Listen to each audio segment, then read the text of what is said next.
Whew, she's late. She's late. She's late. Hello, my name is Chris Fair. Welcome to my YouTube. Hi. Hi guys. I'm 10 minutes late, but today we'll be doing our little chit-chatty toot-toot, and we're talking about the following shows. Love is Blind, 90, and I put in here 90 Dat Fiance, which you're like, I never heard of 90 Dat Fiance. And I was like, yeah, it's a new show. It's called 90 Dat Fiance. Traders, and True Detective. So that's what the thing is. Hi, I'm in Costa Mesa. Newport, Costa Mesa area. I am just going to see if this light will go up a little more. No, it won't. How are you all? What's happening with you all? How was your week? I had a good week. I have eyelash extensions. And I got my eyebrows laminated. So that was good. Obviously, I've been feeling a little low energy. I must call it low eng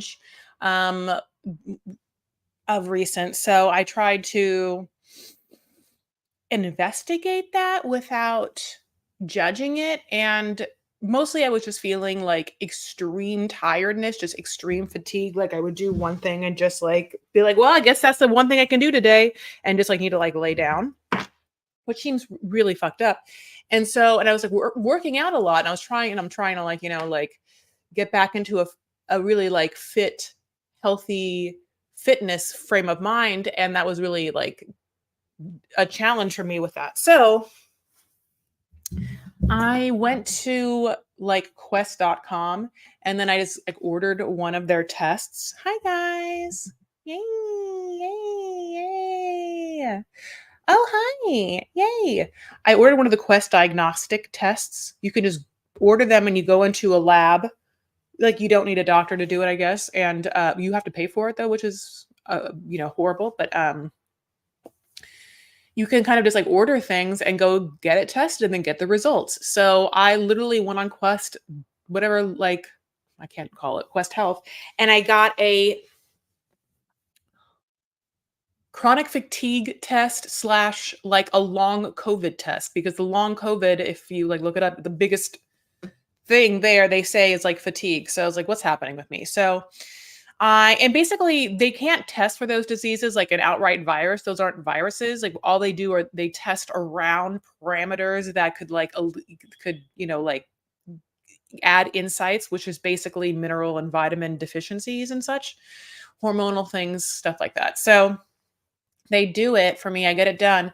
And my ferritin is like really low, and my vitamin D is low. And I think ferritin has to do with iron and or dehydration, which both of those, all of those things are like heavily, problems I have. I've always had like, I've always not drank water very well, but God bless. It's definitely post-surgery is something I don't do the best. So I'm really trying to like drink more water. And then I like had to re-up all my supplements.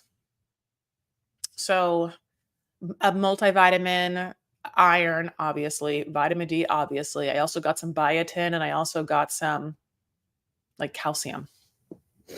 So just like, moving towards adding healthy rituals into my life. Like I have to take vitamins every day and I have to drink water. And then I'm pretty good at also moving my body right now. So if I can just layer those things and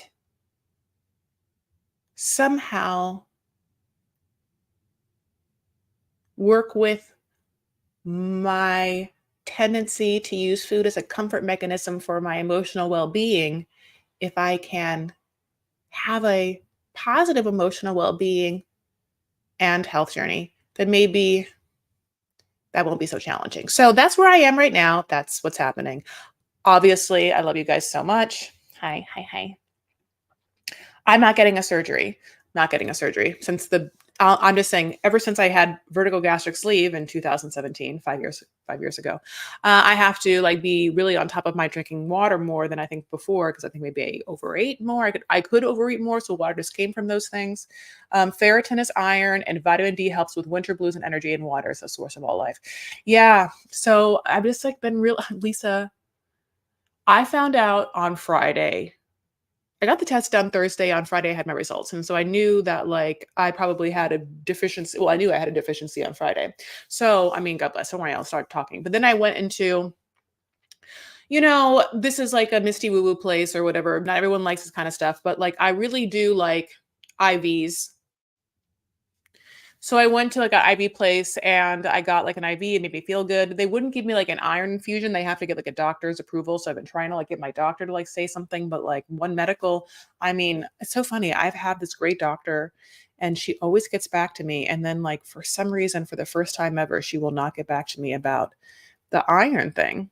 So it's just interesting because she's usually very much on top of that. So, but I think I'm gonna have to. One Medical got bought by Amazon, which we all know, and now I just feel like what's happening. So anyway, here we are. I got that lab done, and I've been eating steak nonstop. All I do is I've been eating beef, honey, beef. Beef is what's for dinner for me. Also lunch, if possible. I mean, I don't know. I just been eating so I'm just like I got a steak on Friday at a restaurant. Had half of it because you can't eat a whole steak sometimes. It's very big. And then took it home and had the other half Sunday night. And then yesterday, don't worry, this is the last thing I'll say about my life. I just really wanted like tacos. So I went to like Del Taco and I just got like ground beef tacos. And I'm going to tell you right now, they were so good. Yay. Hi. Chris's better half is an amazing female. She's a doctor, and I just don't want to use. I know you sent me her thing. She specializes in. It's like wellness, but it's like hormonal wellness. I want you to say it. I'm so happy you're here, and you have a picture of me, which is obviously the best. He wins. It's called age. LOL. Joslo. Yeah. Integrative health. Yeah, this has really been. Yeah, this is this is this is the journey I'm on, and I probably should have been on before, but I just thought that I was feeling fine. And I guess it really takes you not to feel fine until you realize that like, oh, I should like figure out why I'm not feeling fine. And I mean, yeah, when you just like are too exhausted to do anything, it really takes the damper out of living. Also, you just like you're definitely unmotivated. You're definitely like can't even do anything. So anyway, God, what a blessing. Should I look into her now? Now I feel like should I go to her? Yeah, I really shouldn't I? God, I feel like in Altadena or in Pasadena. I looked this up, Chris, when you told me about it then. This was like 3 weeks ago. I know she's like I think in the valley. God, where was that? You just sent me that thing. Okay, anyway. South Pasadena. Are you glad that I'm like guessing? I'm not guessing. I'm like remembering this from this like one time I looked at her website, which was like 3 weeks ago. Anyway, beef is great, but if you can choke down liver, no, I cannot. No, I can't. Nope. Even just liverwurst spread. Liverwurst sounds horrible. Is where you get the best iron from naturally spinach, leafy greens, sure, a small amount, but beef and liver is work. Yeah. I cannot do liver. Yeah, I wish I could. I just like am not someone who can eat all of the kinds of meats in the world. Like I'm not like I think I've talked about this. Like I'm not like an elk person or eats very healthy. Like I'm not like a deer or venison. I'm not like, where's the Christmas goose? I'm not like, give me a duck. It's no frog legs, no snails. Like it's really difficult for me to go to fancy dinners.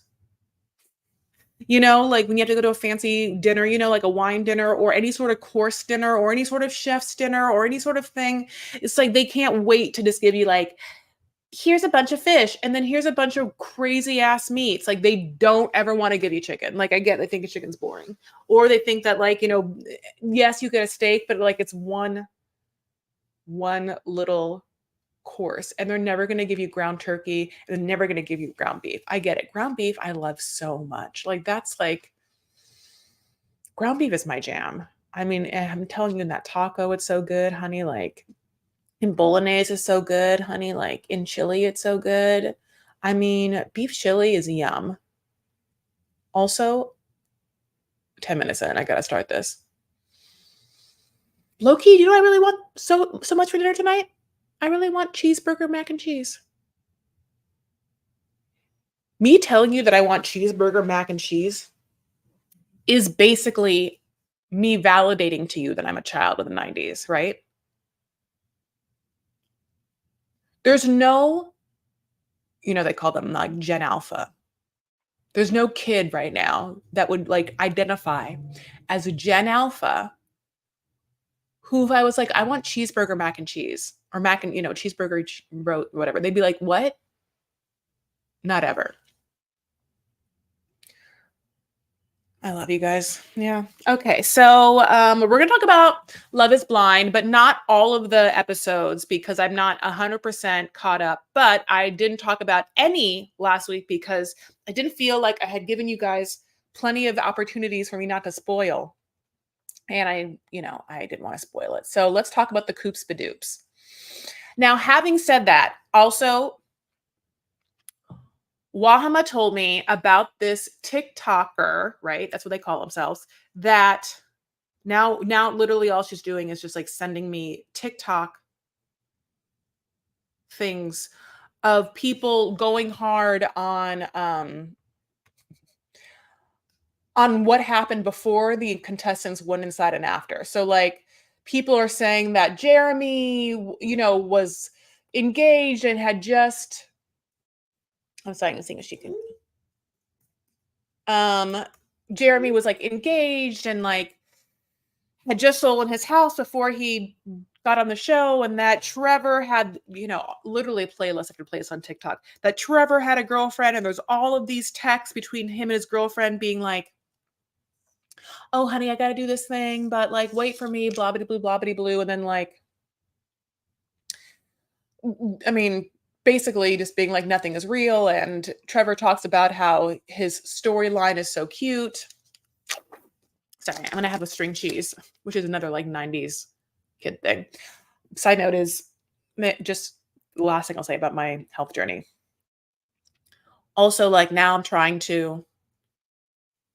my workouts, I started doing hot yoga again, but I can't do hot yoga right now because of the ferritin thing. It's like too it's too like draining for me, like hydration wise. But while it's definitely not raining, I must walk outdoors. I must absorb vitamin D, which if you look at my skin tone right now, it looks like today, honey, she absorbed from some vitamin D. Oh no, Lisa. My Gen Z granddaughter has no idea what Hamburger Helper is. Avocado toast, espresso drinks, fancy water. I don't think she eats beef. Like ground beef. I love, I mean, this is the last thing I'll say. No, I won't. But so obviously I've been eating nothing but beef since Friday. Okay. Nothing but beef. I go to LA. I go to LA. I go to LA Saturday night. I have my cousin has like a birthday. It's so fun. We hang out. On Sunday, I go to like Soul Cycle, do my thing. I like it. Enjoy my Soul Cycle Sunday. I feel great. I was like, oh man, I really am hungry after Soul Cycle and I got to eat something and I want beef. I don't know where to go. So just like took myself to Air One because it's like, healthy-esque. Like I just feel like there'll be a lot of things there. And the Air One had just a full-on double cheeseburger, like in the counter area. Now, Air One, again, is like a fancy ass, all organic. Everything is organic. restaurant that has like stupid smoothies that cost a lot of money, but you don't need to have them. But like the food is really great. The food's great. So yeah, I gotten like the fanciest all organic Air One burger. So why I say it is Lisa, like your Gen Z granddaughter, if she follows LA influencers, and I'm not saying she has to, but if she does, she knows what Air One is because it's one of those like it's part of the LA culture of wellness and youth like influencers in LA go to like Pilates if they're women, Pilates, Equinox, Alfred Coffee, Aloe, like these Sweet Green. They get their nails done. They go to Air One. Like these are the place, like everyone kind of knows them. So I've had some greens. There was like I think there was a lettuce in the burger. Um, get the liquid IV from Costco. It's an additive both. Yep. Vitamin electrolytes and speed worth it. I love them for travel. So I like the liquid IV, but I use a different brand that I like called Ultima, which you're right. I love it. I have to just like make sure I drink it every day. I'm now like, get an Ultima with your coffee. Like you have to have 1 glass Ultima, 1 glass coffee. I mean, or cup of coffee in the morning. Ultima just has tastier flavors to me, and they're colored for some reason. So I don't know. It looks pretty. So like the cherry pomegranate and the grape Ultima is my favorite, but liquid IV also is great. Okay. So in the Love is Blind world, let's talk about our cups. Let's talk about Brittany and Kenneth. Now, spoiler alert is that wherever you are, I'm going to talk up until episode 7. So in episode 7, we have been feeling like Kenneth, up to this point, has been weird. He's been weird ever since he has a conversation with AD about, I think, either Brittany being white, or that's what they want us to believe, or he feels some other way that we don't know yet. So what we see, okay, is Kenneth not wanting to talk ever, being really cold, being really weird. Also, the minute that he gets his phone, he is nonstop on his phone, like scrolling, like texting, like it's so interesting because he's like, yeah, I'm school principal, so now that I'm back, I gotta like handle some business. And okay, I have to do like some work that like spans different stuff. Like sometimes I have to, like sometimes I have to upload things to Patreon, right? Or sometimes I have to make something on Canva. Sometimes I'm sitting down writing in Final Draft a program. Like, and sometimes you're writing emails. Then on the go, you have your phone. In my entire life, can't imagine a world in which a whole ass elementary school principal can do work from his phone having not had any device, and that's the work. Why would he not just open up a laptop or open up his desktop and like actually be able to see and get work done? Like what can he be seeing? Why is the phone what's happening? It's so shady. She's trying to call him out, and she's trying to feel things, and she's trying to understand things. Now, they're real Christian together, and in the pods, she had said that she wanted to wait to have sex. And he, is a youth leader, and he, he has been very, what she would say, respectful of her space. And however, it's caused her pause because she doesn't necessarily feel like he actually wants or desires her. And she brings that up, this like lack of feeling that sexual chemistry without saying those words. And he denies it in almost a defensive way without listening to her or like they don't have a sexual vibe. He's 25. Does he know what that means? I mean, in that sense, like I sometimes think that people who think that they are super mature, that have grown up in a certain way, just tell themselves that they're mature. You can't be mature at a certain age about everything, especially if there's been trauma, because you are not mature. And there's no like superhuman strength or superhuman thing that suddenly matures one, th- you know, well-roundedly at 25. Sure, you might have better survival skills at 25. Sure, you might look more mature. Sure, you might hold yourself with a certain decorum um or seem to have a wiseness about you, but at that time it doesn't mean that you are 100% emotionally mature, nor do you have a worldliness because you have lived on God's green earth with the experiences and travels and like whatnot to actually be mature. So having said that, what do we expect of a 25-year-old? So here's Kenneth, who we can all feel like doesn't have a sexual vibe with Brittany. Now, whether he was like, look, I'm a big guy and I'm on television and I'm Christian and I totally was thought that she was so sexy, but I just didn't want to seem creepy. And so I never really did anything. But yeah, I just was like holding myself back. If that's one thing, he never says that.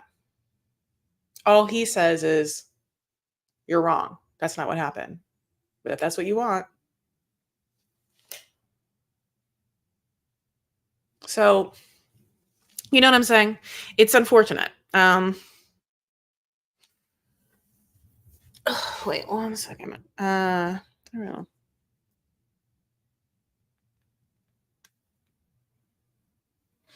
So basically, Brittany is left to sort of feel like what happened. I think that Brittany, maybe she feels like he wasn't into her, like sexually into her, like maybe he really wanted a blonde. Maybe she's not his type completely in every way. We don't know. So Brittany has tried her hardest, I think, to like, sorry, can you hear the trash person that's here? Um, Not trash person, the garbage collector. Um, Brittany has tried her hardest to, I think, be as open and vulnerable and like sweet as possible. I mean, could her voice get any higher? Probably goddamn not, you know? Mm, I've got you on the big screen TV in our house. Thank you. Take a picture. Tag me. I'm just kidding. Um, I love you, Marsha. Thank you so much. Mighty Minnie. He told her if he feels the chemistry is off because it's off because she feels that way. Yeah, that's crazy. Chemistry is not attraction, and it's not, though there that plays into it. It's the spark or electricity that happens between two people. One of them can find the other attractive. The other one can find the one attractive. It could have no spark. You could not find each other attractive. It still have a spark. It's like interesting because it's a two-way street. I think it's insane to be like, no, there is a spark. No, there's totally chemistry. You just don't see it. I'd be like, how, for any person, how can one feel like there's a lot of chemistry while the other says there's none? Wouldn't you be like, one of you guys is insane? I'm guessing the one that feels like there's chemistry. Because it doesn't feel honest. You have to feel the energy between someone. And if both of you are not feeling the same energy, then you cannot say there's that energy there. Feels like that's like chemistry 101, honey. She's a little science professor.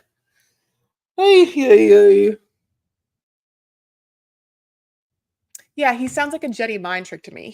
It was like weird. It was almost kind of gaslighting. I did not get a good vibe from Kenneth. I really, really don't. I'm not saying he's a bad guy, but I do feel like, again, Kenneth does not give me emotional maturity or emotional, like, he's and there's no. I mean, having said that, I I'm not going to, accuse him of that and saying that he should be that way. He's 25, although he does not look it. He's 25. Like, how do we expect 25-year-olds to, like, be on the show and suddenly, like, just the odds of, like, 6 of them being on a show in one round, finding the love of their lives in pods? I mean, probably not. So I think there, for some reason, is like, he's scared to just be like, "Oh, there's no chemistry," or I don't know. Why does he want to lie and say there's chemistry if there's not? Especially if he cannot get his face out of a phone texting someone. I mean, the last morsel of information we gave in, like, episode, I think, 6 or 7, is when he bounces babes, he, like, calls someone and is like, "See you soon." Like, what, he's like Chance from, like, Love After Lockup, like, like, from Taylor's to Another. That's crazy. It seems like the relationship took a complete 180 after the pods. Brittany and Kenneth seem like a good match in the pods. I understand. I know. Now, having said this, they definitely didn't give them a lot of time of showing us the connection they had. They really, like, phoned in their segments to, like, get them coupled up. Like, it happened very fast, and, like, there was like 14 different dates we had between Jimmy and Jessica. AD got to him. Then, uh, then I mean, then if that's what it is, and he doesn't want to be with Brittany, that totally makes sense. And then if she says there's not chemistry, he could just be like, you're right. You're right. You're such a lovely woman. You're such a beautiful woman, and yet you're right. There's not chemistry between us, and it saddens me. I wish there was, but thank you. It's weird to be like, well, there is, so you're weird, but if that's what you think. Okay.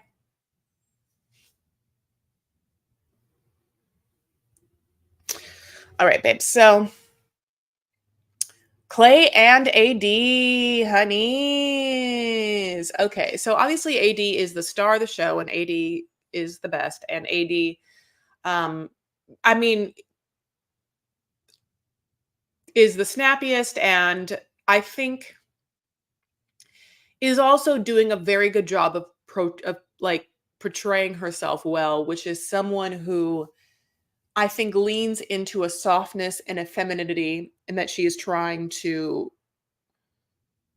make Clay feel good about himself while still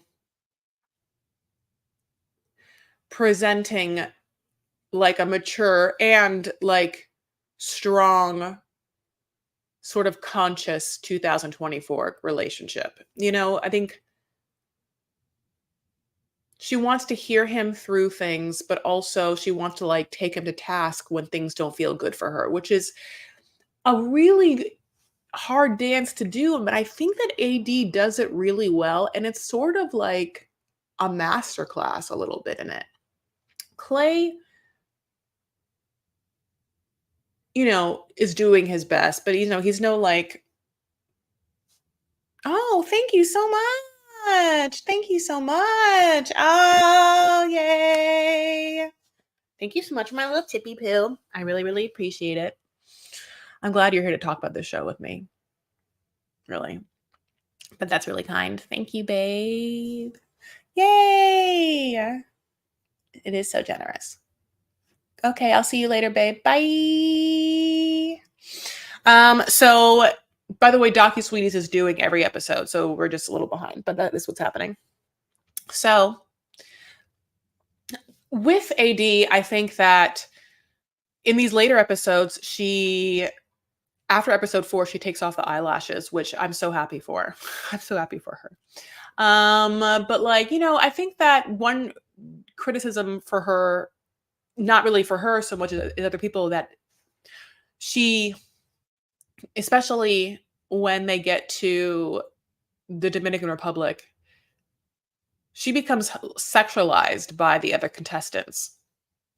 Her body and touching her body is like up for discussion in a way, and presented to everyone in a way that would make most people feel incredibly uncomfortable. And for AD, like, she handles it. I mean, with a certain amount of grace and elegance that she didn't have to. I really admire AD for like a bunch of reasons. She's very disciplined. She's like, talks about being in a gym all the time, or whatever. And she has like a banging body. She feels like she is, like I said, really mindful and conscious of like her actions, but also like her reactions to other people. And she seems to be in the present moment enough to be able to give them what they need in a wise way. Both women, when she's talking to women, and she has a lot of fun asides with like Laura and stuff like that, Laura, and and with men. I mean, she was the only person that could even that Jeremy, sorry, that what was his name? Mitchell? Who was that weird guy from the first two seasons, or for the first two episodes that left after Matthew? Yeah. Matthew was like a psychopath that like really wanted to make women feel insane. And she was somehow able to disarm him with what feels like some really good interpersonal communication skills. She kind of does this thing where she's very able to like validate people and kind of ask them questions based upon what they had just said to like make them expand on it. Okay, so I think that I'm happy that Clay has a house, and I think that if they could like make it work, it'd be very, very cute. I fear sometimes because I think it's hard for really great women to not be intimidating, or maybe that's how I feel. Most will put my perception on her. And I hope that Clay like lives up to the challenge, like steps up to the challenge, unlike Jimmy. You know what I'm saying?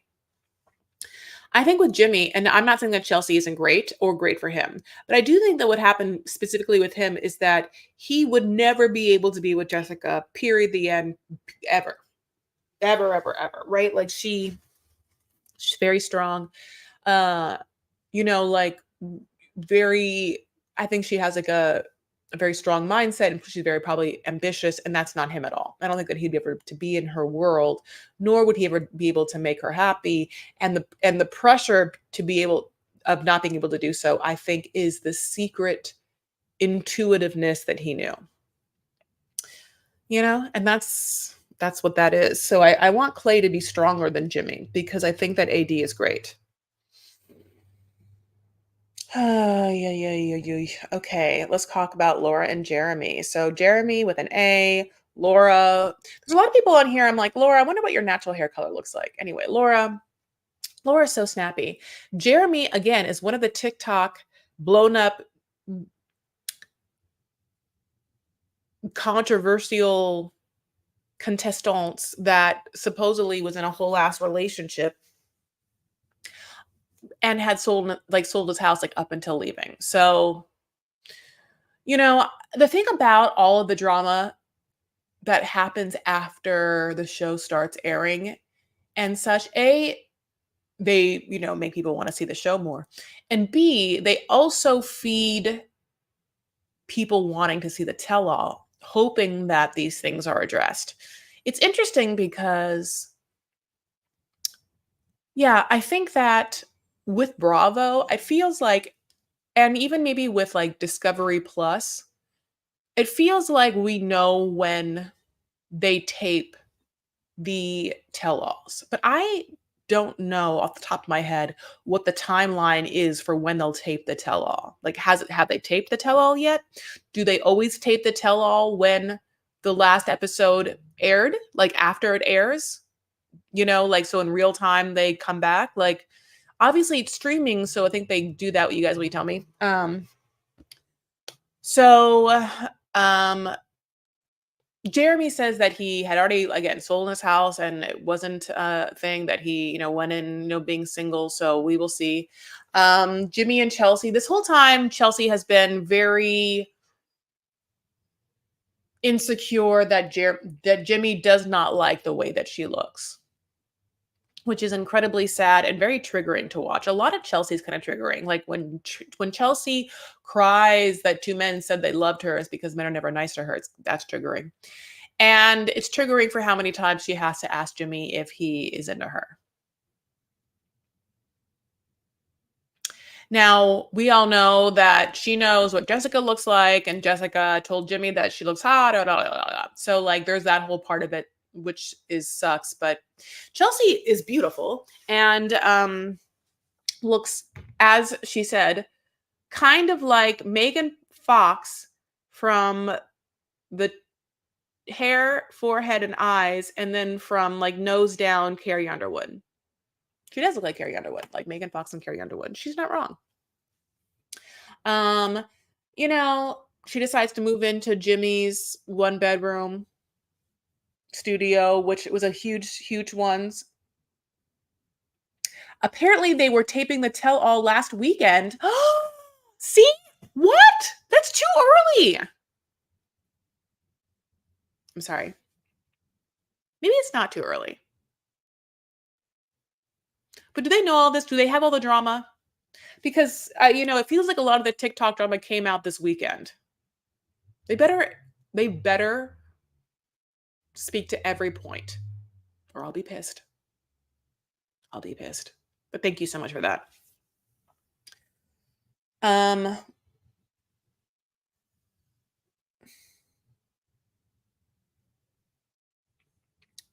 So Amy and Johnny, this one can't possibly, this one seems so not real to me. I mean, I don't know. They seem like so mismatched. They seem like they're constantly on like their first speed date. You know what I'm saying?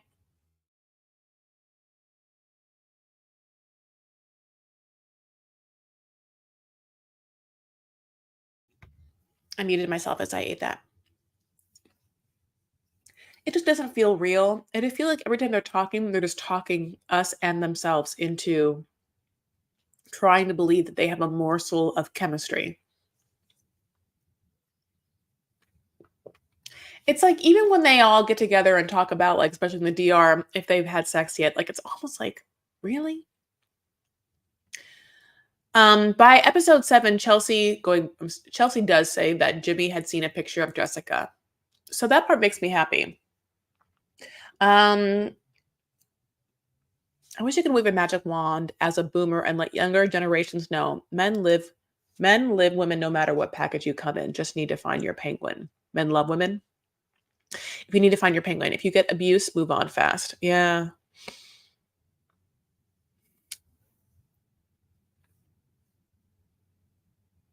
I think that love. I think people love the way that I think people love the way that someone makes them feel. Now, if you are someone who feels less than and wants to look more, then you are going to need someone that makes you feel better than you are.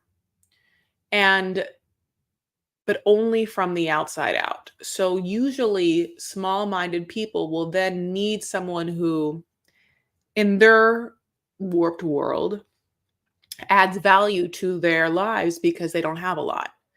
And that's when I think you get a lot of like the trophy wife-esque situation. But I also think that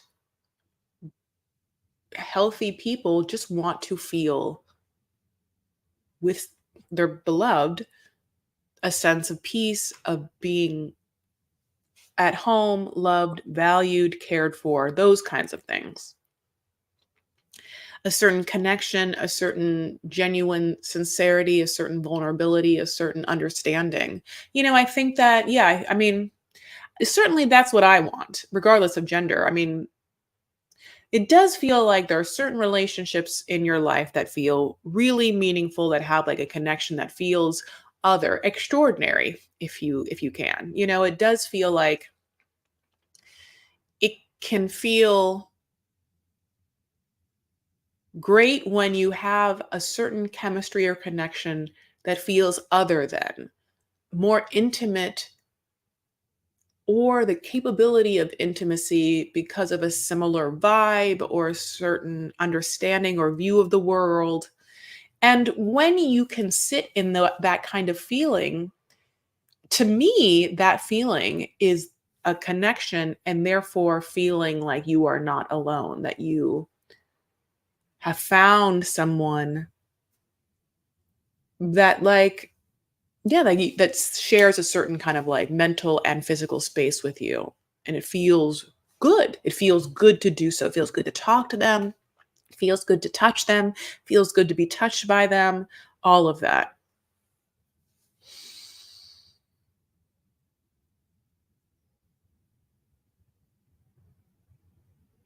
So, it's like,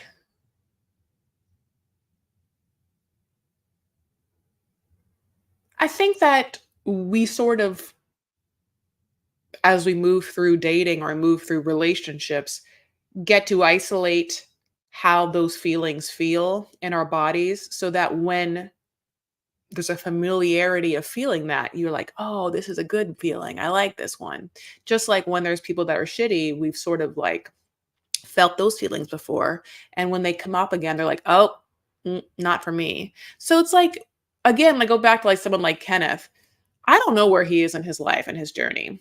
But when he says that he feels chemistry with Brittany when we see that there's no chemistry, how would he know? Like, what does he feel like chemistry is? Maybe is chemistry just saying, "Yeah, yeah, me too, totally. Yes, yes."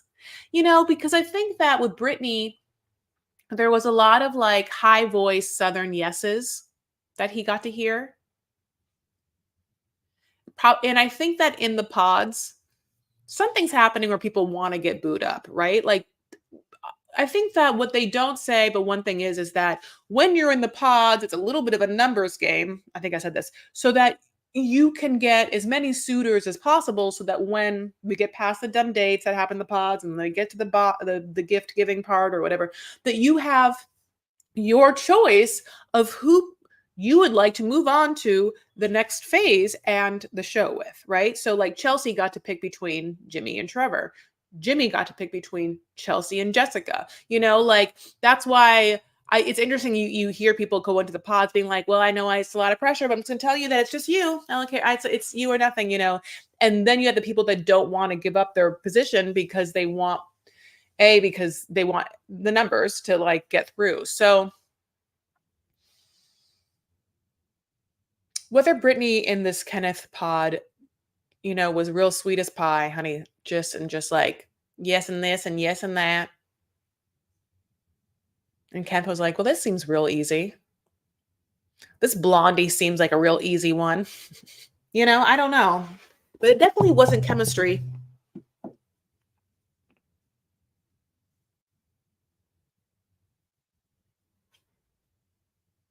Okay, so let's move on to our 90-day world. Wow, guys. The final episode of the narrative of season 10, although talk about tell-alls, we're going to have our tell-all for this shit show. Okay, so Ashley and Manuel, honey, they finally get married through the storm, through the eye of the storm. I'm happy for them. They're by far the best couple in the sense of like who I want to actually like work want it to work out for them. I do feel like she was given ample warning about the storm. I'm surprised there were like no other options for her, but maybe it was just like the beach is, a free option. And definitely, I guess there was just no option to put up like some tents, maybe because it was like the permits. And like, where are you going to get a whole venue from? I guess there's no, I mean, I don't know. I'm guessing that that's like what happened. I personally don't care if it rains. I gotta say this because, like, it is good luck for it to rain on your wedding. I'm not quite sure why though. The washing away, and it doesn't make any sense. I wonder why Jeremy would go to see Sarah Ann if he regretted her due to political beliefs. Oh, that's what happens? Ha ha ha ha ha. I don't know. That thing with Sarah Ann is so funny to me. Like, are we put up a docu-sweeties reel that's about it today? Like, her vibe was so cringy to me. And it's not about the political stance at all. She says a couple of things in the pod that are like, girl, shut up. Like, and I mean that only because I don't know what her end game was or what she was trying to do or what she thought, like the other person on the other side of that conversation was going to take from it. On God's green earth, why she talks about whether her Botox has made like her eye droopy to someone who cannot see her for so long, I'll never get it. Like, whether she started the sentence and then it came out of her mouth and she was like, oh God, and then she could not get out of it. It's like, I don't think, yeah, I just don't think that anyone really cares about that as much. Unless, like, the only person that cares about whether your eye is droopy because of Botox and or how much filler you get is another vapid person, another vain and vapid person who also gets those things done. But unless you're talking to a vain and vapid person who cares about how much filler you get and like whether it's in your top lip and whether it's in your bottom lip and how you have so much Botox that like your eyes are falling apart, I'm not quite sure. Or how much social media, like all of these questions that she presents are so superficial and so vapid. She's just, I mean, she's not for me, for sure. She's just, I mean, like, even as a friend, I'd be like, this is what a obnoxious, like, horror that I have to, like, talk to this person. Then on top of that, she does, like, what I think is, like, a very pick-me girl thing, which is, like, yeah, I had a dream last night. Yeah. It's just, like, I wish I could tell you, but I can't. Yeah, just, like, one of those dreams. It's like, well, then don't say it. But you did because you want us to think of you in a sexual way, think of you in an attractive sexual way. You want Jeremy to like think about you, him either like masturbating to the thought of you at night or you masturbating to the thought of him at night. Like that's where you're going with this. And it's like, yeah, it's just kind of like that cringy kind of like pick me girl behavior. And why it's so funny when she's also like, I'm really conservative. Okay, girl. He then is like, you know, with you, I just have more of like a physical connection instead of a mental one. And she like doesn't hear that the way I think that we hear it, which is him saying, I'm talking to other people. Those people I have a different kind of connection with, one that is mental. And remember, this person is on Love is Blind, meaning this person's in a goddamn pod, meaning all of their connections at this point should be mental because they cannot see each other, nor can they, I don't even see they can't see how that, I mean, so think about, I mean, God bless. You really lead, and it's fine. Just know that if you are, I mean, I want to, okay, this is what I feel like. Women are allowed to do whatever they want. But I do feel like if I was like, Sarah Ann, do you know that you lead hardcore with like sex?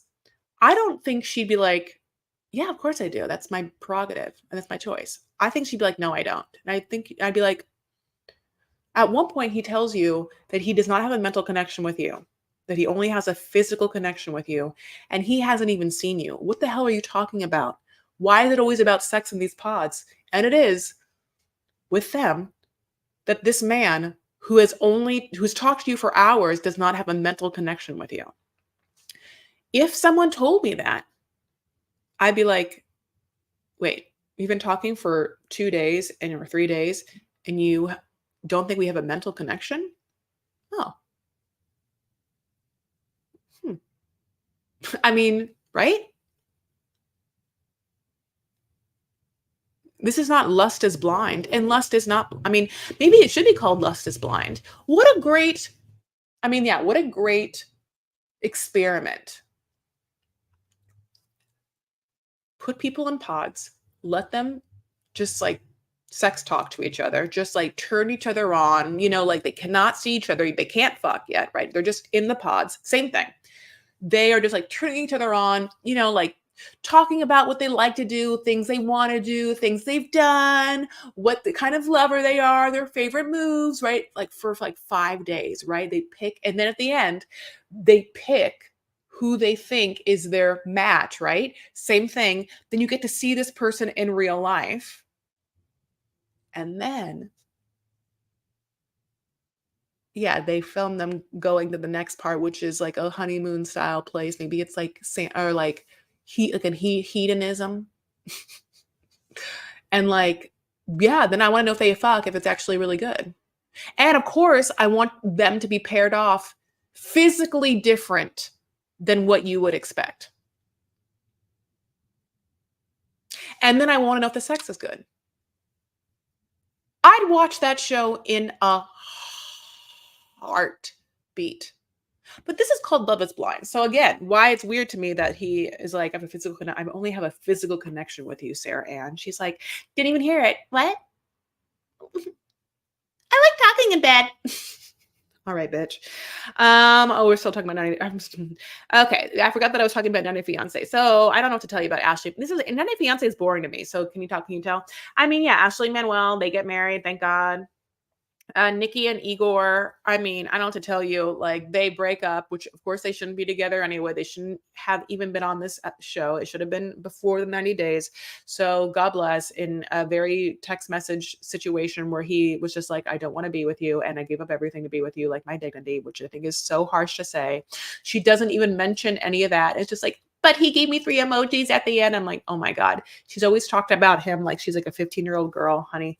And he was like the hot footballer in high school. And, like, again, it's just not, I cringe at the emotional immaturity of it. Like, I just don't think it's going to work out, and nor will it. But at the same time, I think that I just also don't admire anyone. I think that that's probably one of the reasons why I'm single. Sam and Citra.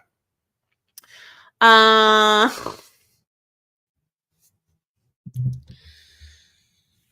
yeah, they get to have sex. That lust, that lust is not blind or whatever. Not for her. I don't know.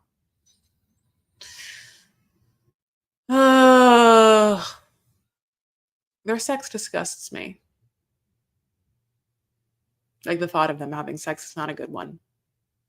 I'm not like, oh yeah, I don't want to think about it.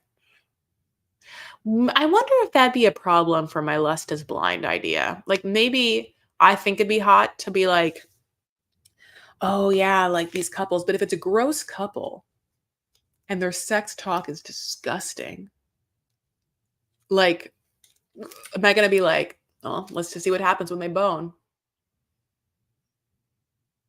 I can't tell if I'd be like that or not. Would you? Nikki is the only person I didn't see that coming. I love you. It just doesn't seem like it's Sam and Citra's first time. Absolutely not, honey. Oh, pelvic floor PT, honey. Squeeze. Yes, honey. She's got that baby and she's going to like get that. Ugh. Taking care of herself, taking care of her mommy self. I'm so happy. Now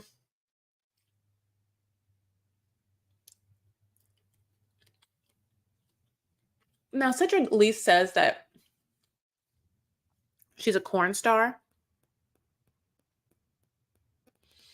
instead of a porn star because she's corny. And I did love that. Like I love a pun. And secondly, I think Citra looks at this world in a glass half full kind of way. And there's a real positivity about her. She is a perfect match for Sam. I mean, Sam is too lucky to even have her in his life. And I hope to God that he is able to really stabilize his life for them. Hmm. I'm glad you're back on YouTube. Thank you, retired pro juggler. The season of 90 Day was kind of sad. I agree. It was just a little boring. Um, I don't mean very positive. She's willing to accept that lower jaw. I know it. I know it. She's great. I can't believe that her sister was there, and then that brother and her sister were just like, I keep looking and see like when that's gonna happen. You know, like when they're all in bed together, I'm like, the sister's in that bed. Where's the brother? You know, like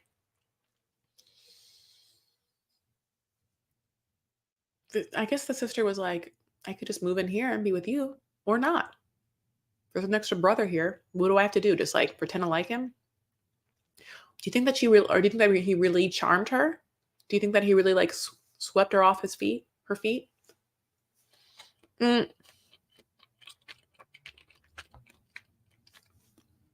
With Clayton and Annalise, you know, I'm happy in that I knew that we were going to get sharped if we hung our hat on the idea that she was going to stand him up. And it's too bad because they had given us such a red herring for it not to happen. I'll never trust that man again. I was right. And she shows up and gives us some sob story how she can't let all the years that she's poured into this relationship go to waste. You know, I just like interesting Joslo. I agree. I agree because then, yeah, you have one household and two relationships. BOGO. Like a Payless BOGO sale.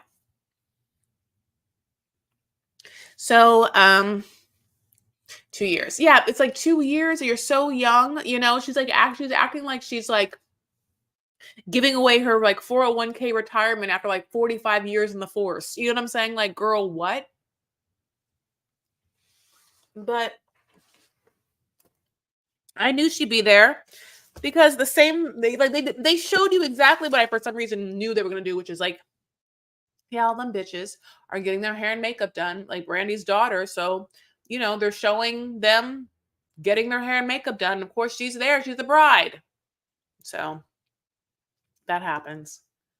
I'm just like, and it's so crazy because then they have like one sound morsel of Clayton's mom being like, well, I'm gonna have to move out, which is on the agenda. It's what I want to do. And it's like, so we never get the conversation of you being kicked out of a closet? Never get it?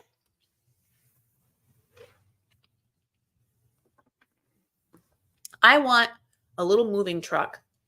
Come in, bypass all the guinea pigs, get her shit from the closet, move it out. Where is she going to move it? And I mean, into the storage unit? Did you all hear about Michael being abducted? What?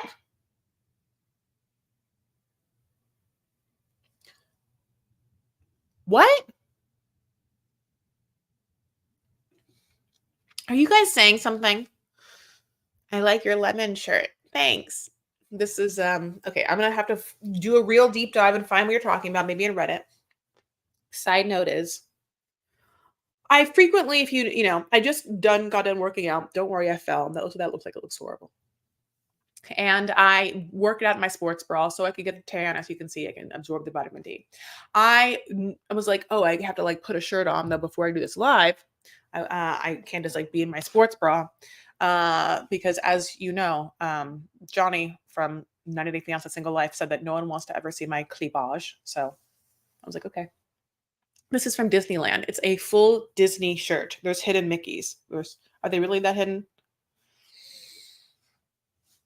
Michael went missing, but now he was found by the cops.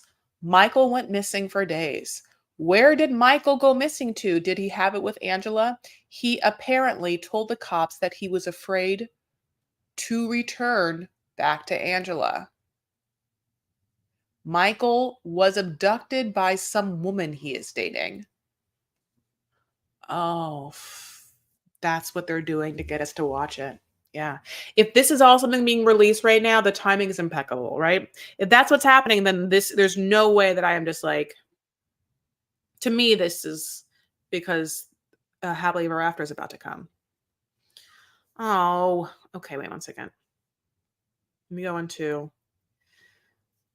the 90-day Reddit. Context about Tyree and the beads. Yeah, for some reason, people like were like, "Why would he ask for a kiss?" I had to like explain this to Wahama too. It's just, and that's single life, which we'll talk about. Tyree having to like, if you would, okay, well, I'll just wait till that happens.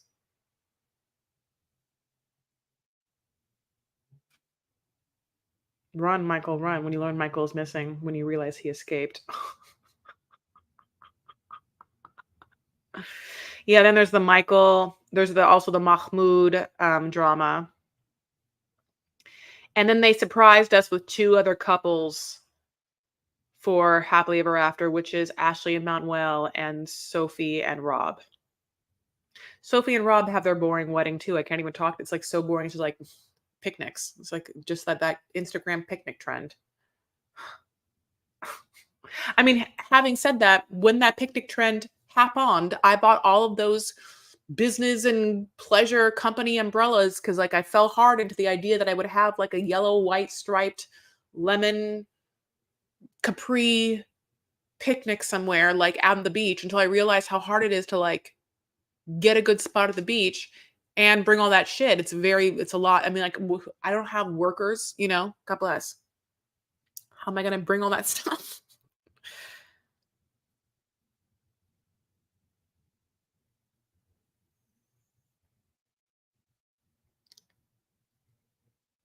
Oh God. I don't know. Anyway, so that's wild. I mean, that's all that is fodder to get people to watch the new season. Yeah, Sophie and Rob, yeah. The Mary and the cancer scam. I mean, yeah, that the cancer thing with Mary was like really bad, and I think to the point where it lessens their chance they can ever be on the show again. I think that the problem is like if you get into like fraud and stuff like that, like I think that the producers will wipe their hands of you because they don't want to, because I think that you can like you can sue. I don't know. I think that it's really bad because she said she had cancer and then put up a GoFundMe and then she didn't give back any of that money and then is like, just kidding, I don't have cancer, but don't hate me. I just thought I did. Don't hate me. I want to kill myself. Like that's what she's doing, truly. And the truth of the matter is, I think this person should be off the internet. This person cannot be on the internet. This person has mental issues that are so hardcore, and we didn't talk about them. Like, like we would say she has mental issues, but I think that on the show they made it seem like just like abandonment issues. But the truth is, no, I think that she has a personality disorder. I think that I don't want to like, but I think that we're dealing with someone who has such a profound mental disease that like behavior will continue. That's not just him talking to someone else. And I do think that he is, I mean, completely at fault for like not stepping up and like, stabilizing that situation. Yeah. Like he's an accomplice until he's not. Con artist. I really wish we would get a season in between 90 Day and Happily Ever After. I prefer if they go back to couples from other seasons. I agree. I think that's what maybe like what the Diaries is, but I totally agree. Brandon enables Mary. I know.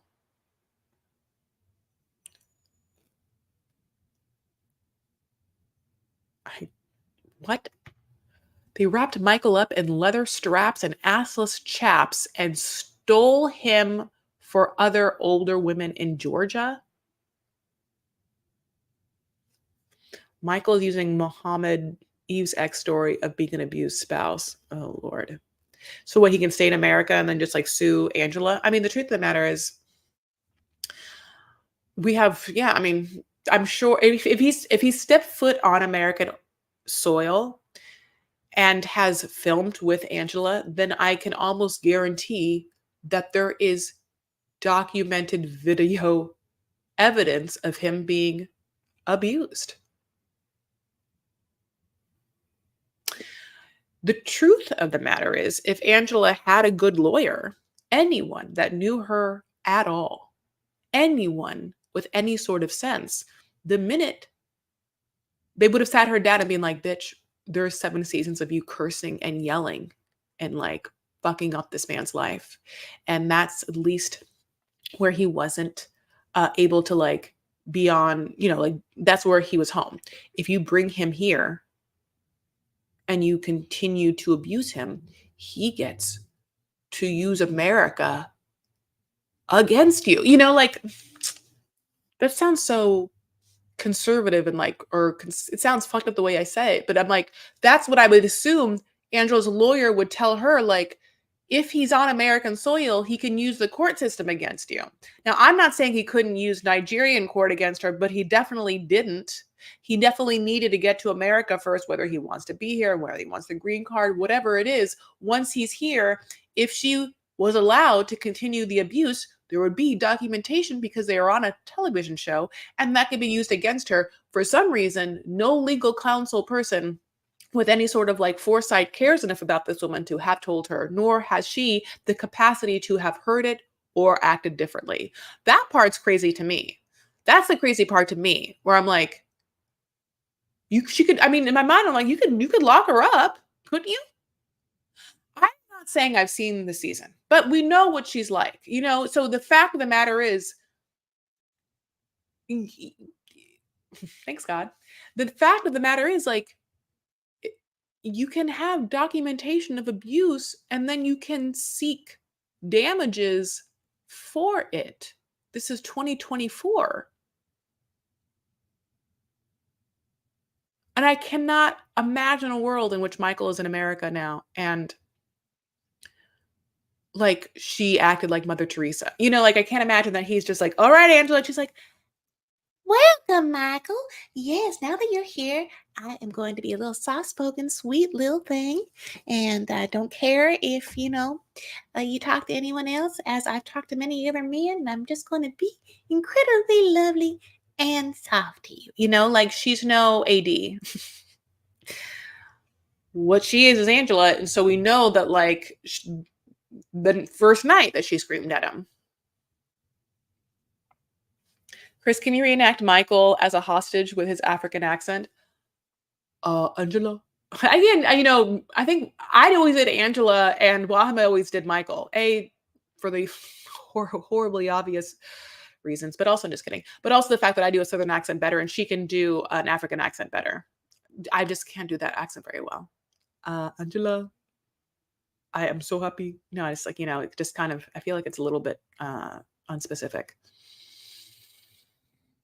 Angela is as toxic as they come. Her and Big Ed should have had psychological tests prior to airing. Cray doesn't even scratch the surface. Yeah, I mean, so I guess, yeah, even if there was like a lawyer who was like, Angela, if he comes to America, he's going to be able to sue you for domestic violence. Like, that's what I'm saying. But they're like, there's going to be record of domestic violence that he's going to be able to sue you. And then he'll be able to stay here. And you'll have to like maybe even pay for him. Like he, like damages and or like spousal abuse or whatever.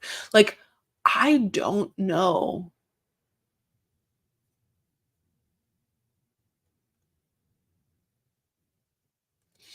It's just, yeah, I gotta stop talking about it because I'm talking in circles about it because it is just so overwhelmingly shocking to me how easy it would have been to like see the outcome of this for that situation. And she is so immovable. She is so hard-headed that there was no one to stop the train going, you know? Oh, my accent's not that bad. Thank you. So, yeah. All right, let's go on to single life. Tyree, honey, Tyree. Yeah, I mean, I will say that Tyree's story is so far one of the best stories I've seen in single life and kind of like, a perfect example of okay, this is why I like Tyree's story. Tyree's story is, to me, what single life should be, which is we love someone, we like someone, or we care about someone, or someone is entertaining. That is like, you have to be one of those things for me. And entertaining will really be it. Like, Big Ed is not entertaining. Natalie is. Debbie is. So, having said that, Tyree, I care about and I love, which, that's just what it is. Like, they did a great job with the vulnerability aspect. I care for him. I want the best for him. If I could like lessen the amount of times in which the editor makes sure we know that he has like a nervous tick laugh, I would be very happy about it. Like, for some reason, I'm having, as I've grown up, auditory problem with editors for, oh, yeah, thank you so much for the super sticker. I got two. I got two. Yay. Thank you so much for my super chat. That means so much. I really appreciate it. I hope, now that you've done that, I'm going to, in solidarity, do a little pelvic floor thrust. I don't know. But thank you so much. No. Thank you so much. That's very, very kind. I really appreciate it. When I think of the Venezuelan people trying to escape and gain political asylum, I have zero empathy for the Angela Michael shenanigans. Oh, for sure. That's so kind. I really, really appreciate it. Okay, so this thing made me. Let's just talk. We're talking about this thing. So, reason why I like Tyree again is because I like him. Obviously, as a person, I care for him and I want the best for him. And also because his single life thing is exactly what it should be. He is single and he is trying to live this life. And so he is what? Dating, or meeting people and trying to date, meeting different people, trying to date them. Because he is what? Single. Like, I don't understand why it's so hard to keep people into the shows that you say that they should be in. So he's single, he's on single life. Why I think this is awkward is because who's not single? Johnny. Like, Johnny came into single life with a relationship and has been in this relationship, even though it's like long distance the entire time. Now, also, if it was maybe entertaining, I'd be happy about it, but it's obviously like their relationship is boring and depressing. It's as if they are both on depressives. So don't even want to talk about them anymore. I truly don't. So I don't care about. Tyree, I do care about. He's actually like single and like moving on. So he goes on a date with this girl. Now he's in New Orleans. I mean, this is New Orleans culture. And New Orleans culture tells you this. If a man has beads and you want those beads, I mean, the connotation is that you have to show your tits to get the beads. Now, I think it's lovely that was not what was even expected. Because she doesn't need those beads. She could have not asked for the beads, but she asked for the beads. She said, "Can I have your beads?" She knows what it means. It's like, I don't go around asking people for their like necklaces. It's just, having said that, there are certain women that feel totally fine just coming up and asking people for things. I wish I was that, because I don't. But having said that, she does it because she understands what's happening. They're New Orleans beads. She's in New Orleans. She asks, "Can I have your beads?" He says, "You got to do something for them," which makes sense because usually what you have to do is show your titty boos. And he's like, "Give me a kiss." And she's like, "On the cheek?" Now he should have been, nope, no, no. Just a sly smirk, no. Because that is the question. She's asking you for something, which is beads, which she doesn't need. It's not food. He gets something in return. And all of this is meaningless. There's no importance to it at all. They're dumb beads. They're made of plastic. He says, cheeks okay, which is not what he wanted. He wanted a kiss. And if he had said no, then she could have then chosen whether she was into it or not into it. Because she's not being forced. She could be like, ah, no, thanks. And she could just be like, I'll show you these tits. I don't know. I don't know. She wanted the beads that bad. You know what I'm saying? So that's why I'm like, whatever. But I do, I think that as he moves through these conversations and these moments in these pockets of like feeling good and comfortable, it's, it's good for him. It's interesting because from this moment, then they're like, let's go back to the hotel, which I was like, why? Doesn't feel like she is into it in a sexual way. So why remove yourself from this social situation to be like what in an intimate situation, in an intimate space with someone who I don't feel like is giving you the vibe. But whatever, here we are. They go to the hotel and then they put their feetsies in the water and they drink out of like plastic cups. And he's like, "Can you see your see yourself, well, like with like someone that's like long distance?" And she's like, no. And then he does the cutest thing possible. He's like, okay, I'm just gonna dive in the water now. And they laugh about it. That moment where he like makes that funny joke after is such a promising moment because I think that when you have like a deep fear around something like rejection or dating or relationships, like that is a huge thing. But like the fear is a story we tell ourselves surrounding this situation.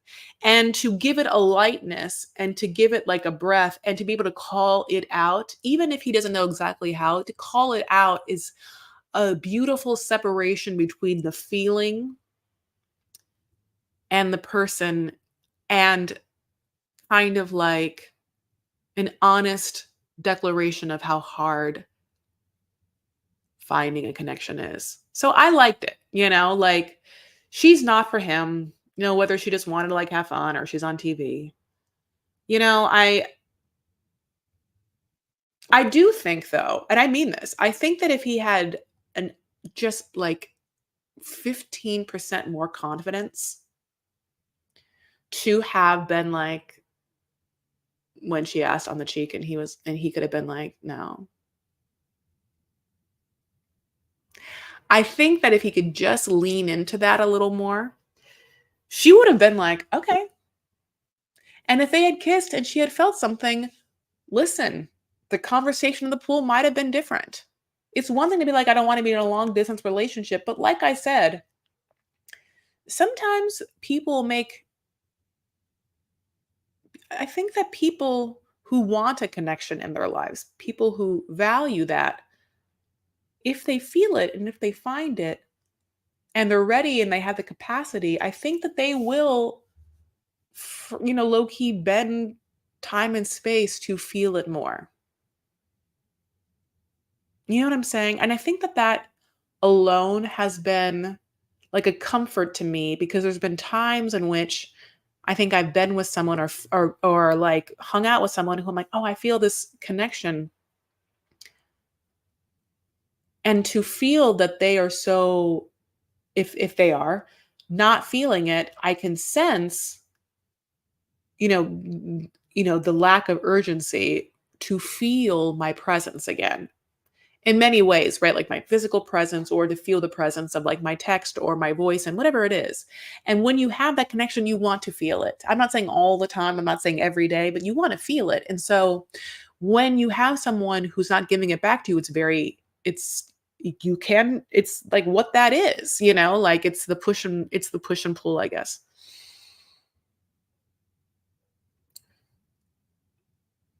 My profile pic, 1984 on left, 35th anniversary on the right, 2018, lived together 1 year prior to wedding, this year 42 years. My God.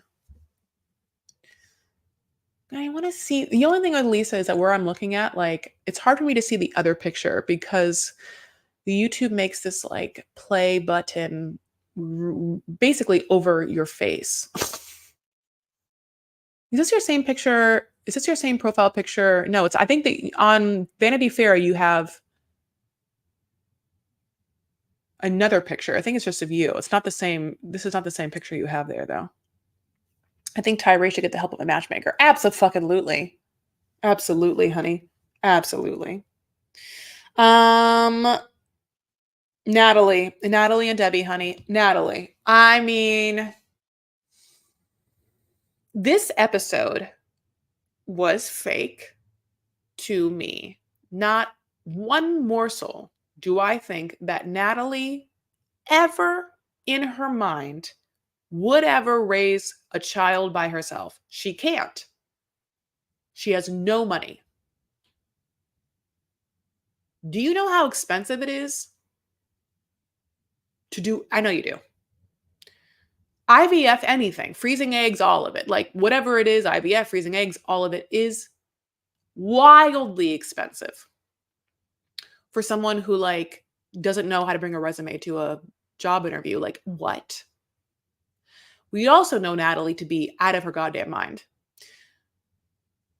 Why she's watchable is she's highly entertaining, and I love her so much for this. Natalie, in her bones, thinks that she's a star, thinks that she is a star. It has been, she feels divinely, and I mean this, put on this earth to be adored. It is, I know it. I know it's how she feels. She makes no bones about it. And one reason why I like her is because it's authentic to me. I can see it. Okay. Oh. Anyway, so basically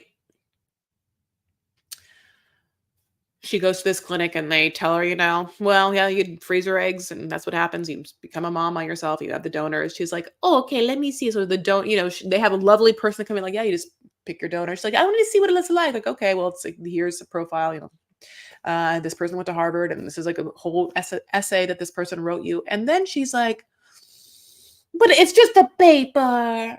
And it's like, yeah, girl. What did you expect? Do you think that there's like a bunch of like men here? Just like men, just like around, and you go around, you're like, that one, and that one just goes into a room and like comes in a cup for you?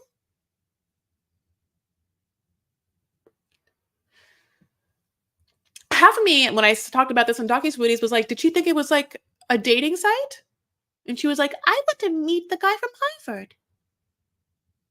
Where is he? But I think this was all fake to get us to where we are, which is that they have led us to believe, by virtue of not giving us really any scenes since the Shakespearean monologue of Josh, where then she goes and hangs out with her mom, and her mom is like, where's Mike? Also, you should have kids. And then she's like, well, Josh won't let me hang out with his kids. Josh. And then her and Josh break up. And then her mom is like, there with her to this doctor for who knows what. And she and her mom, and I love her so much, is like, oh, Natalie, you can carry children until you're 55. Jesus. You can, because I don't know, I just got a crazy FaceTime from some random number. What the fuck are you talking? I'm not gonna answer a FaceTime from an unknown number. How dare you? Anyway. Who are people? Someplace from Phoenix, Texas? Absolutely goddamn not. I don't know anyone from Phoenix, Texas. What's Phoenix, Texas? Just kidding, I know what Phoenix is.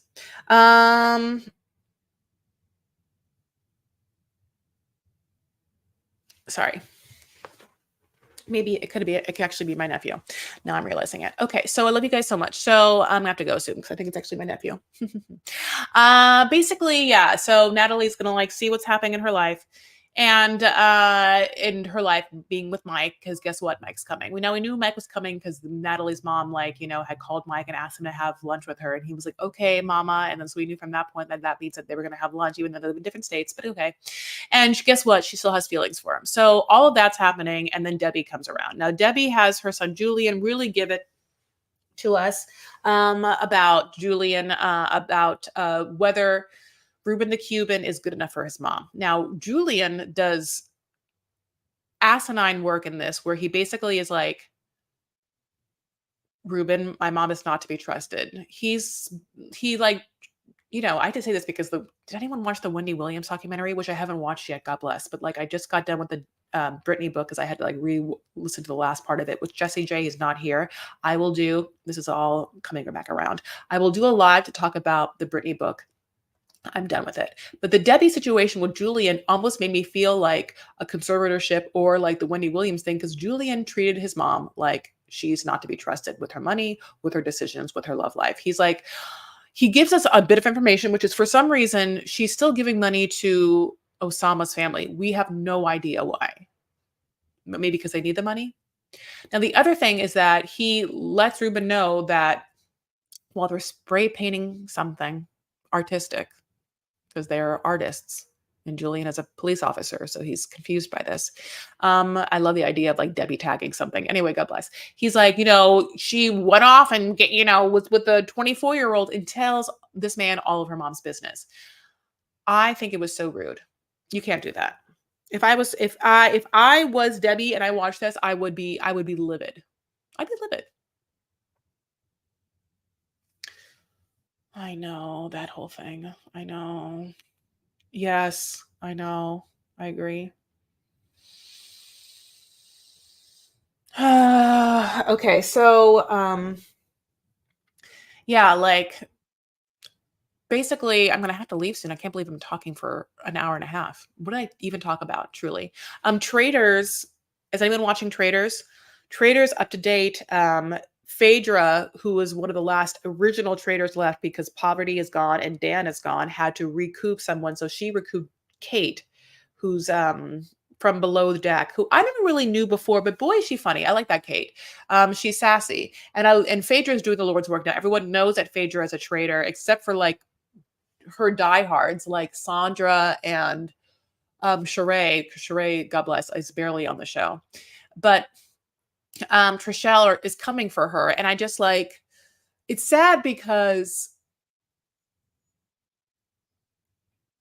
I want Phaedra to win. I don't want the other people to win.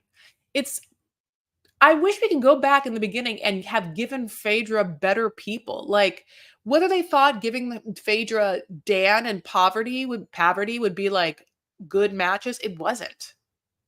I'm surprised they didn't give, yeah. God, I wish CT was or something. Anyway, oh yeah, Andre could translate for Chuck. I don't know what they're talking about. When it comes to the tell-all for Nikki and Igor, I want Andre to be there for Igor to talk about Moldova. To be all over the place. Okay, so with Traders, now that Kate's on, like we'll have to find out. They on Thursday they'll let it be known what happened. But basically, at the round table, it was Phaedra versus Peter. And if Peter goes, it's going to be great. But I think that Phaedra might go. And the last vote is MJ. And MJ was like going back and forth. MJ's eyeliner is looking great. God, I can't believe how good all of their like outfits look. True Detective had its season finale. It was only 6 episodes, this limited edition. And, I feel like it started off so strong and the first episode was so good. Then it kind of like took some interesting and then also some slightly depressing turns. And like, the season finale, though, happened, and overall, like, it was great, and I'm happy the show happened. I'm so happy I watched it. And, but I do feel like the story got a little convoluted in the middle of the episode so that the season finale had to do a lot of work, you know? Yay! So, I love you. I love you. I'm happy you're here. Uh, Other than that, are you guys watching I don't think I've actually talked about this, but are you guys watching Feud? Oh, yeah, I have. Some people have been watching Feud. This last episode of Feud was like a kind of like out of pocket episode where it's just a long visit he has with James Baldwin, the activist and writer, and it was boring. It was a really boring episode, and because for me, the best parts of the Swans, and it was like a real Truman heavy episode, but there was a lot of like vapid kind of montage shots of the women this episode doing all of the like 60s crazy health shit, and like all of their like eating disorders were on display. Like they have this like montage of them eating very small amounts from the Colt Bosk and like Lee Roswell, Jackie O's sister, who I'm reading this Jackie O book, who's being played by Calista Flockhart, like spitting her food into a napkin, and like then she at one point then gets like a facelift. And you see her scars. Whew. I think that I've been really like I've been like marinating in like female narratives, the Britney audiobook and this Jackie book, and I started watching just like I've been, like I think with like Lisa Frankenstein, that movie that I really, really loved. And I started watching Yellow Jackets, which is distinctly feminine, and True Detective, which is very feminine. I'm just like really taking in, a lot of the experience that we have walking this world, and the pressure to be beautiful and what that means as like a power mechanism, and what it's in and how it's given to you. And it's interesting to think about how like Natalie views her power and her beauty, and how she wields it in such a way. I don't know, like what makes people feel good, and and what makes them feel powerful, and what makes them feel like they have control. It's like a bitter sword where you assign stories to beliefs, and then they can like ruin or damage you, or they can build you up. It's so specific. Specifically feminine, this kind of push and pull that I think that I've just been like reading a lot of stories and seeing a lot of movies and like marinating in. If you haven't yet, please like this video. Please giving a little thumbs up, thumbs it up. I really appreciate it. Um, it really is so lovely being able to spend some time with you all and talk about dumb things we're watching and dumb things within pop culture and what's happening in this world. I think I still have to think about how to like think about these lives. I keep calling it chit chat, and then there's a barrage of different hashtags misspelled of television shows I'm watching. Um, just finished One Day on Netflix, cried all day. One Day on Netflix. Okay. Yes. Thank you. If you're in the Orange County area, Kate Casey is doing a show at the LA Improv, and Matt Maher is going to be there. Reality Gaze tomorrow night, Wednesday. I'll be there as well. Other than that, just moving through it. My birthday's coming up in a week, and no one knows what I want to do yet. Everyone keeps asking me, and I don't know the answer. Ha ha ha. Oh, I love that. Good. I love Docu Sweeties, but it's so nice to connect with you this way. Thank you. I agree. I miss doing my own YouTube and connecting and talking to people through comments. Absolutely. Even though I love doing Docu Sweeties, and it's so interesting. You'd be like, this feels like very similar, but it's completely different. It's so different. Obviously doing a podcast and like having WA to react to, which is great. And I love doing the lives on the Patreon for the first Monday of the month, but it's also just great to like have a full discourse conversation with people and comments back and forth. That's the best.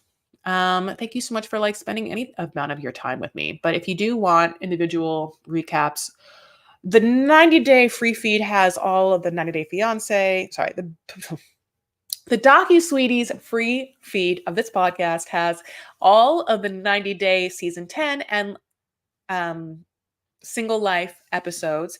And we are getting through the Love is Blind season 6 episodes on the Patreon. Other than that, we do have some fun like collabs coming up. That'll be exciting. Can you believe it's like just almost spring? I mean, my birthday, like I said, my birthday. Like, what? Can it not be? I don't want it to be. It's a love story over 15 years from college to 30s. Just so good. Oh, that sounds lovely. That sounds lovely. All we have are connections, soul connections with other souls. Feed the soul, I know it. It must be the meaning of life.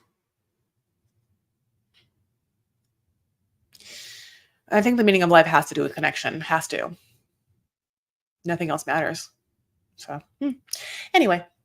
All right, my loves. So, obviously, I'm Crystal Fair. You can follow me on social medias if you want. I'm Crystal Fair on Instagram and other things as well. I have a Facebook group. It's Vanity Farah. Obviously, I've talked about the fact that I have a podcast. That's with my friend Wah Malino of Just Call Me Wah.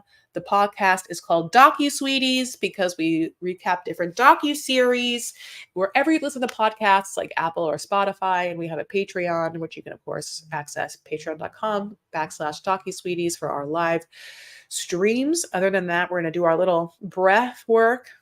We're going to get it in, honey. And we're going to really leave this live feeling restored and rested and good for this week. Knowing that really the only thing that matters is how you take care of yourself and how you make others feel, and the relationships and connections that you have with others in your life, your community, your world.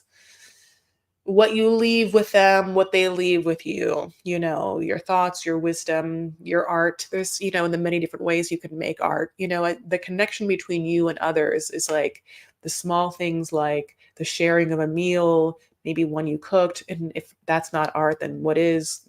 As well as the sharing of words and the sharing of souls and secrets and vulnerabilities. So let's let everything out. Let everything in. And let everything out.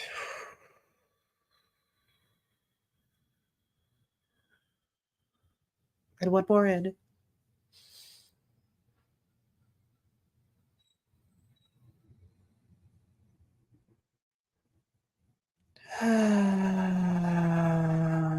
Thank you. Thank you. I appreciate you guys. Truly, though, truly, I thank you so much.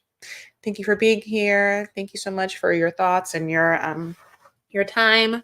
Obviously, for my super chats, thank you so much, Shane Busola. Thank you.